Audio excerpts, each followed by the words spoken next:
hot dog is definitely not a sandwich. A sandwich has to have two separate pieces of bread.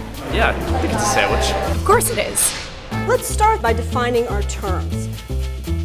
The word sandwich, it's actually from the Old English, and it referred to a town in England that was a sandy place, a sandy harbor. And in 1762, John Montagu was the 4th Earl of Sandwich.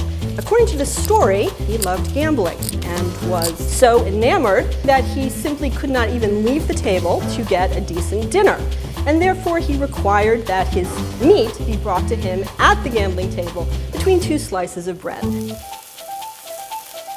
There are really 2 ways. One would be the appeal to authority. You could simply ask an expert, is a hot dog a sandwich? Is a hot dog a sandwich? Yes. It is definitely a sandwich. There's no doubt about it. Because you have bread, you have meat, you have bread, you fold, sandwich. It's very simple. It's something that's sandwich. You know, like an ice cream sandwich or an Oreo cookie sandwich.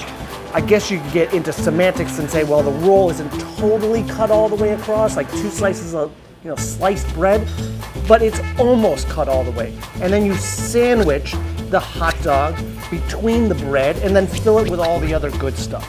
The other way is simply to ask, how is this word used? Yes. Absolutely not. A hot dog is a sandwich because it's a piece of meat sandwiched in between 2 pieces of bread. But when bread is like this, sandwich.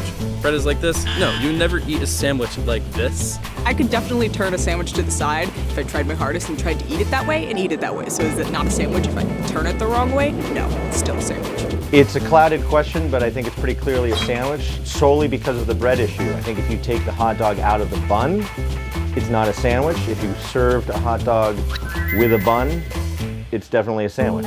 No. I think it is. Of course it's a sandwich. Absolutely not. People who don't understand this to be a sandwich obviously didn't attend Georgetown University. I don't know if this is the most important question of our time, but it's maybe the most important question of the week.